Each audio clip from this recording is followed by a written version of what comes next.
While freedom of speech, thought, and belief are protected in their own right under the First Amendment, religious freedom holds a special place in our constitutional scheme. Government must stay out of religious matters. Oh, really? Well, apparently not in family court.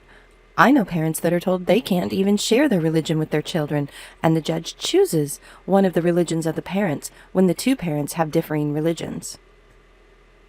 And cannot dictate to any individual how they may believe or worship.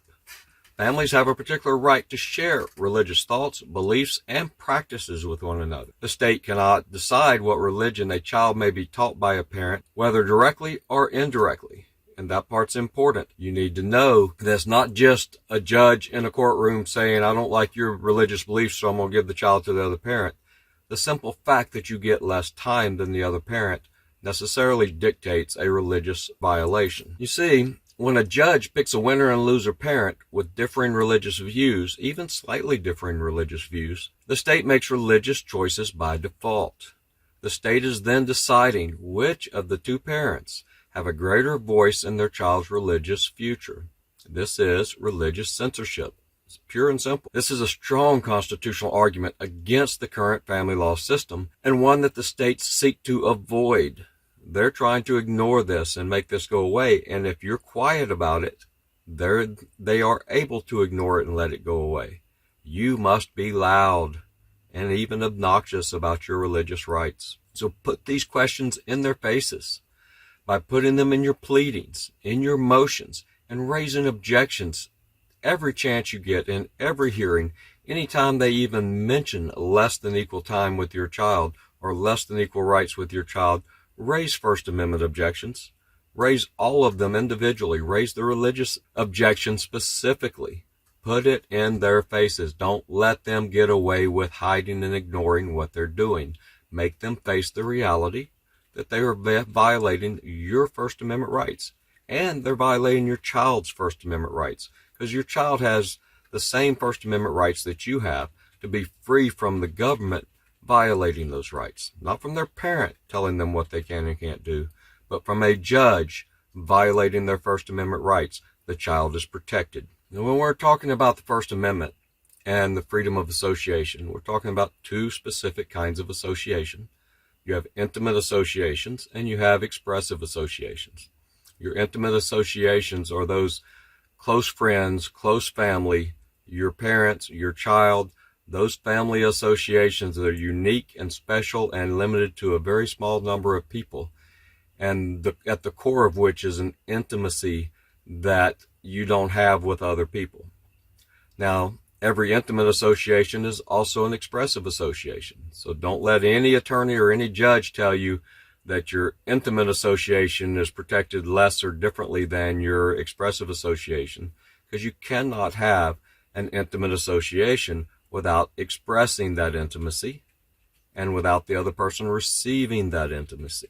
They are absolutely expressive associations, expressive relationships, but they also happen to be a special kind of expressive association, which is an intimate association. So the idea of this intimate association is that you share ideas and beliefs and life experiences with these people to a greater degree than you do with other people, and they're more meaningful to you than what you may share with other people. And whether or not a child continues in their parents' religious beliefs into their adult lives has a lot to do with how much they witness their parent expressing their views, whether expressing religious views and speaking about religion, or just in living their daily lives and going about their daily lives, and the child seeing how they interact with other people and how they express their religious viewpoints through the way they deal with other people. So this is the reason why when a judge alters your time with your child and gives you less time with your child than they give to the other parent, that is why it violates your First Amendment rights and your religious rights and your child's religious rights, because it deprives you of the ability to convey to your child through the intimacies of daily living all of those values that you not only believe, but that you practice.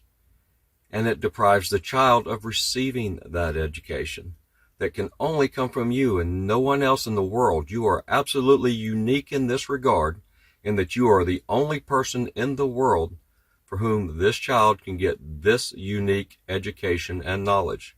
And because you are a natural biological parent, that knowledge comes through in ways that are far deeper and more meaningful than they would be otherwise. So the sharing of religious ideas and beliefs is a core element of the First Amendment protected right to develop intimacy in close family associations. The Supreme Court has spoken about this and has said very specifically that the intimacy, the bonds that you share with family members come from the details of daily living, from the mundane activities of living together as a family, as parent and child, and going through all the mundane, routine exercises of daily living. All of these things build the bond and the strength of that intimate association. And anytime a judge deprives you and your child of that, they are weakening those bonds. It's not good enough for you to have your rights and your time on a weekend, or not overnights, or only on holidays. You need that daily time. You need to wake your child up and get them ready for school. You need to pick them up in the afternoon after school. You need to do homework with them. All of those things that parents do with children, you need to experience, and your child needs to experience from you as an individual, not just from one of the parents, but from both of you, particularly if you're divorced or not living together, not married and not living together, because then you have different beliefs and different values. That's why you're living together. That's why you're divorced or why you never married. And so it's important for your child to get both sides, your values, their values, both of you. So the reason we're telling you to make such a big point of this religious freedom and their violation of your religious freedom is because it is a very powerful and compelling argument in support of the idea that your intimate association requires that you live together as a family through the intimacies of daily life, and it requires that you do so equally with the other parent, because otherwise the judge is censoring you. It's enhancing the speech of the other parent and diminishing your speech. That is censorship, pure and simple. There's no way around that, and the First Amendment prohibits censorship, particularly on religious views and religious ideas. So you need to make these arguments. I mean, I don't know how to stress this enough. Don't just go to the judge and say, I need equal time because it's the right thing to do.